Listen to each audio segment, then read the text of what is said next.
여러분, 속쓰림이 생기면 위산 과다 때문이라고 생각하시죠? 사실 그게 전부가 아니라는 사실을 아셨나요? 속쓰림이나 역류성 식도염을 겪고 계신다면 위산 과다보다는 하부 식도 과략근의 문제일 가능성이 높아요. 오늘은 그 진짜 원인이 무엇인지, 왜 위산 역류 방지 밸브가 제대로 작동하지 않으면 문제가 되는지, 그리고 어떻게 해결할 수 있는지에 대해서 알아보겠습니다.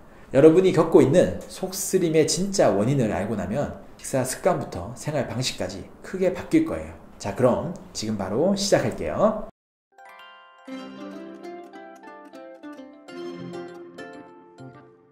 원장님, 우리가 흔히 속쓰림을 위산 과다 때문에 발생한다고 생각하는데 하부식도 관략근이 중요한 이유는 무엇인가요? 사실 속쓰림의 주된 원인은 위산 그 자체보다는 하부식도 과략근의 기능 저하입니다. 하부식도 과략근은 위와 식도 사이에 있는 밸브처럼 작용하는 근육이에요.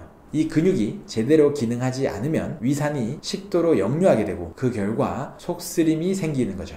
정리하자면 위산 과다가 속쓰림의 유일한 원인은 아니라는 겁니다. 하부식도 과략근이 제대로 닫히지 않으면 위에 있는 음식물과 위산이 올라오게 되어서 식도를 자극하고 결국 속쓰림을 유발하게 되는 거죠.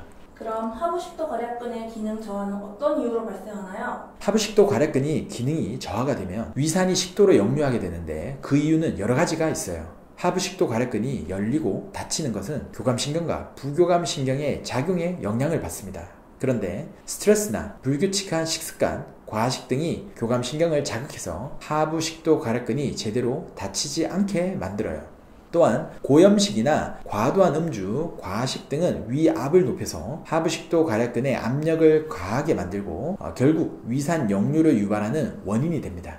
그럼 하부식도 관략근의 기능을 떨어뜨릴 수 있는 음식들이 있나요? 맞아요. 사실 하부식도 과략근을 자극하고 이완시키는 음식들이 있어요. 대표적인 음식들로는 초콜릿, 커피, 탄산음료, 고지방 음식이 있습니다. 이들 음식은 하부식도 과략근을 이완시켜서 위산이 역류하게 만드는 주범이에요. 예를 들어서 초콜릿에 포함된 카페인은 위산 분비를 촉진시킬 수 있고 커피는 위산 과다를 유발할 수가 있어요. 탄산음료는 탄산가스로 인해 위압이 높아져서 위산 역류를 일으킬 수 있고 지방이 많은 음식은 위에서 소화되는 시간이 길어지면서 하부식도 과략근에 계속 압력을 과하게 됩니다.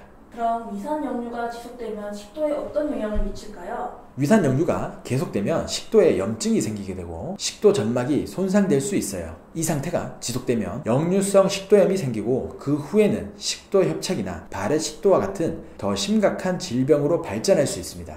특히 발해식도는 식도암의 위험을 높일 수 있기 때문에 위산 역류를 방치하는 건 매우 위험합니다. 또한 위산이 식도로 역류하면서 기침, 목이 뻣뻣해지는 느낌, 가슴 통증 등이 동반될 수 있고 이것으로 인해서 생활의 질이 크게 떨어지게 됩니다. 위산 역류는 단순히 불편한 증상만 일으키는 것이 아니라 심각한 합병증을 초래할 수 있는 질환입니다. 그럼 위산 역류를 예방하고 치료하기 위해서는 어떤 방법이 있을까요? 위산 역류의 치료는 약물 치료와 생활 습관 개선이 중요합니다. 약물 치료로는 한의학에서는 체질과 증상에 맞는 한약 처방을 통해서 위산 분비를 줄여주고 하부식도 과략근의 기능을 보강할 수 있습니다. 또 생활 습관으로는 식사 후 바로 눕지 않기, 식사량 줄이기, 고염식과 기름진 음식 피하기, 스트레스 관리 등이 중요한데요. 또한 자세도 중요합니다. 편안한 자세로 식사를 하고 식사 후에는 2시간 정도는 눕지 않도록 해야 돼요. 이런 습관을 잘 지키면 위산 역류를 충분히 예방하고 관리할 수 있습니다. 오늘 이야기한 위산 역류의 진짜 원인은 하부식도 과략근의 기능 저하와 그로 인한 위산 역류입니다. 이를 방지하기 위해서는 식습관 개선과 생활습관 변화가 필요하고 또 한의학의 한약 처방을 통해서 치료하는 것이 더욱 효과적이겠죠. 오늘도 위장 건강을 지키는 습관을 만들어 가세요. 감사합니다.